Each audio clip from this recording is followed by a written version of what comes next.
Alright, so this one's going to be a shorter video. It's not so much a well-known doll, and there's really not much information out there on it. And this is why I want to bring this one forward along with some of the other unknown ones, as well as some of the more popular ones. I want to put out a variety of them. So, and give things from a different perspective, from my perspective, my background, where as a teenager I did live in a haunted house, a real one, not one of these little Ghostbusters who you gonna call, ain't nothing happening but a few taps and a couple of bumps and that's it, boring. No, I grew up in a house where dishes went flying, and my dad's hat, when he would come home from work, he worked in construction, he'd hang it up on the coat rack at night, and in the morning it'd be all the freaking way across the room laid up on the ain't nobody touched it. Where the basement was so freaking terrifying to go in, they brought the dog in at nighttime, the dog would howl all freaking night. The house caught fire in the basement, in the middle of a mattress. No heat source. The house burnt down. The fire department couldn't explain anything.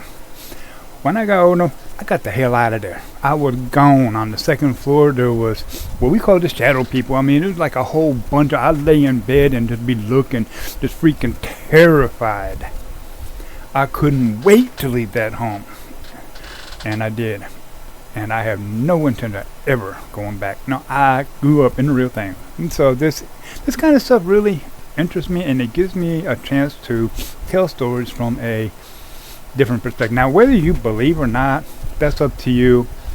I respect your opinions and your thoughts, and I ask that you respect mine and other people's as well. Let's keep this polite. Let's keep this civil. Let's keep this happy and entertaining and informative. So, without further ado, this is Joliet. Not Juliet. Joliet. And she's a cursed doll. Cursed doll. She's known as a soul catcher and a tormentor. Again, not very much is known about her. It's really hard to find anything. And there's a lot of fakes out there where people say, oh, this is such and such. No, this is the real one. So if you Google it, look for this. This is the real one right here. So anyway, let me go to my notes over here. It's going to be real short. Legend has this doll as a soul catcher of male children and a tormentor of the mothers who had them. Oh, I'm sorry, drinking a soda.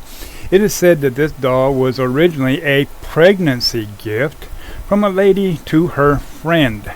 But she had cursed the doll out of jealousy of her friend. No one knows why she was jealous, and no record or old wives' tale exists as to I'm so sorry, as to why she was jealous. There's no record. Why was she jealous? What was she jealous about? We can only assume she was jealous because the woman was pregnant and maybe she couldn't have kids. I don't know.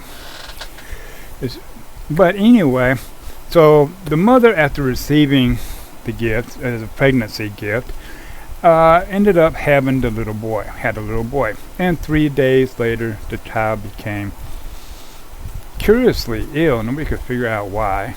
And 3 days later, the child passed. Now, the mother grieved her lost son and often would hear cries of her deceased little boy emanating, and she would run through the house and going from room to room trying to locate where this was coming from. And she discovered it was coming from the doll. Okay. Kind of creepy. Okay. How do we debunk this?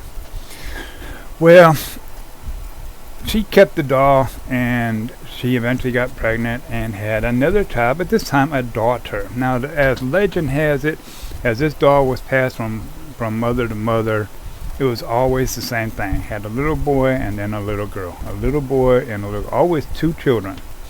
So, she eventually had another child who was a daughter, who grew up and lived a long and healthy life. As far as we know. Nothing really known about the children outside of this. The doll was then gifted to her daughter, who, again, bore a son who 3 days later mysteriously passed of an illness. And then later had a daughter. And again, this mother, the daughter here that now owns this doll, would hear cries of children, now 2 children, emanating from the house. And she would go and look, and apparently it was emanating from this doll. 2 children now, the cries coming from this doll. You know what? In my opinion, it might be time to relocate this doll. But did they? No. They treated this doll like a family member. They held on to it. And what did she do when her daughter grew up to be healthy? Passed the doll down to her daughter. Wow. Okay. Talk about give a child a snake. Yeah. And again, the same situation happened. You had a boy. 3 days later, mysterious illness, the passing, and later had a girl. And again, the cries would emanate from the doll. But now there's 3 simultaneous cries emanating from this doll. And it was assumed by all 3 mothers that the child's soul was being contained or captured within the doll for some reason. Has to be from that curse. Well, it doesn't say, there's not much documentation, and it really doesn't say how long this remained in the family. But eventually it made it to a museum. I have yet to discover where this museum is at. I don't know. I'm still looking, and if you happen to know where, please feel free to write it in the comments. But eventually it was placed in a museum where it apparently resides to this day. My question, in my notes here, my question, as I'm sure each of you are also pondering, is why not simply destroy the doll or lock it away long before all this happened? Well, we may never know, other than, again, like I said, the doll was treated like family. It is said that if you burn a possessed object, that you actually free the souls that are trapped within it, or the spirits, and it usually ends up worse because they just end up with all kinds of havoc being created. I don't know. Tell me what you think.